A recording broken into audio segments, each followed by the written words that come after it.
na pagmamahal or generosity ni former President Rodrigo Duterte.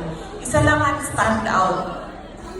Nag-iisa lang ang lagi kong pinagpapasalamat sa Diyos na ginawa ni Tatay Digong, ni former President Duterte sa akin.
Okay na?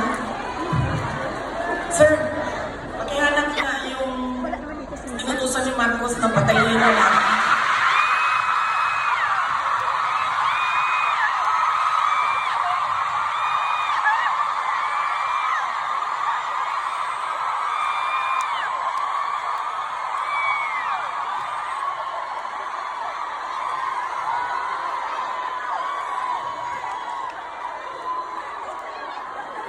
Yan.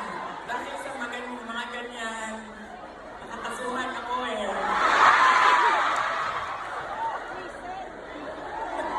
Patay natin, di ba? Baka may inutusan dyan.